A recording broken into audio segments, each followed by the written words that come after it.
Alright, today we're going to be installing some OEM splash guards on a 2025 Crosstrek Wilderness. I decided to go with splash guards as they help offer additional protection from mud and rocks, and they also look very sleek. The OEM splash guards from Subaru will come with a set of front and rear mud flaps, as well as some hardware, which includes push pins and retaining clips.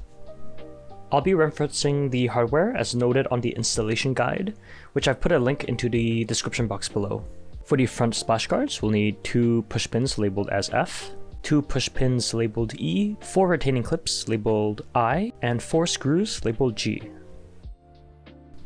For the rear splash guards, we'll need 2 push pins labeled as J, 2 push pins labeled E, 4 retaining clips labeled H, and 4 screws labeled G. We'll be needing some equipment for this installation. A Phillips head screwdriver or wrench to remove the push pins, an 8mm ratcheting wrench, a flathead screwdriver, an optional center punch, a drill bit set with a smaller drill bit to create a pilot hole, as well as a 5/16 or 8mm drill bit for the push pins. A drill, preferably a right angle drill, but a regular one works fine as well. Some water and a towel to wipe down the installation surfaces, and don't forget some gloves for your protection. For the driver's side front splash guard, we'll turn on the car and turn the steering wheel all the way to the left. This will give us some more space to work on the splash guard. We'll start by drilling a hole for the push pin. On the 2025 Crosstrek Wilderness, there is a really small divot which indicates where we need to drill. Alternatively, you can place the splash guard on and mark out where the hole needs to be drilled using the splash guard as a guide. An optional step is to use a center punch to create an indent for a drill bit to locate onto. Next, use a small drill bit to create a pilot hole. I used a 1/16 drill bit here. Take your time and drill the pilot hole. Make sure to let the drill bit do its work. If you force the drill bit too much, it might damage any components behind the wheel well. Next, we'll switch out the drill bit to a 5/16 or a 8mm drill bit and repeat the process.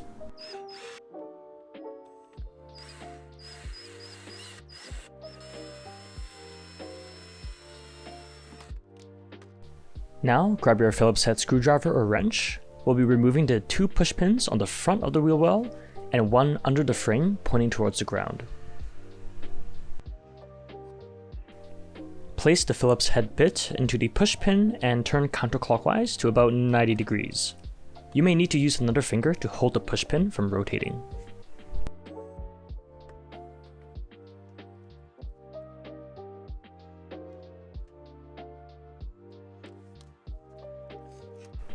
Wipe down all areas with water and a towel.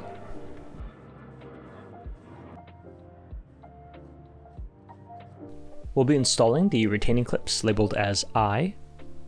With one hand, pull open the wheel well liner to access the tabs behind it. Clean the tabs with your towel if they're a little bit dirty. Then, carefully place the retaining clips so that the flat surface is facing outside towards the wheel. Be careful not to drop the clips here. The retaining clips make a slight click sound when they are properly aligned in the tabs.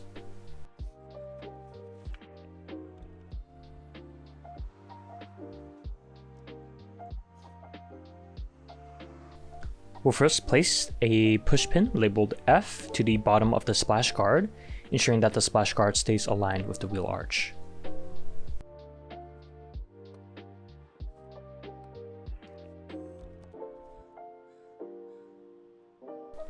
Place the push pin labeled as E into the bottom hole that we've drilled.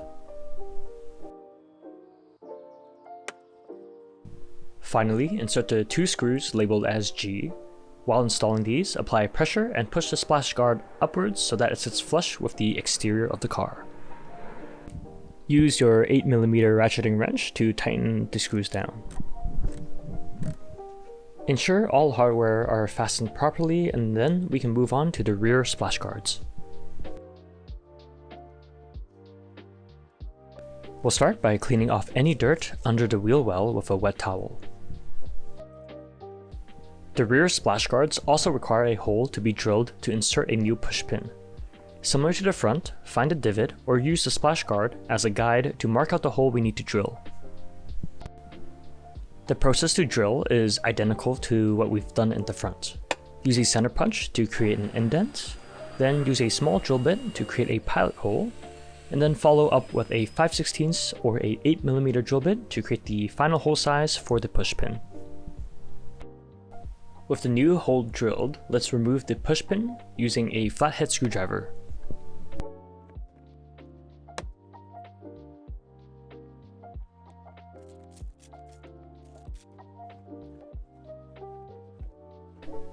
Install the retaining clips labeled as H into the designated spots on the bumper. Ensure that the flat side of the clip faces outside into the wheel.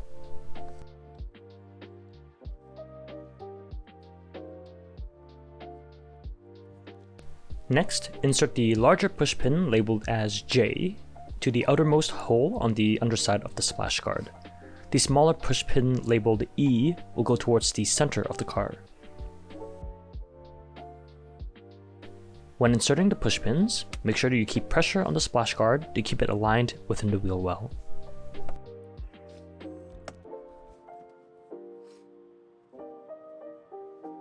Finally, insert the two screws labeled G into the retaining clips we've installed earlier and tighten the screws.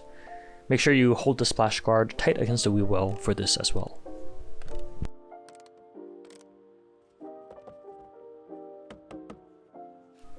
Ensure all the installed hardware are fastened properly and secured. Repeat the same procedure on the other side.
And that's the last splash guard installed.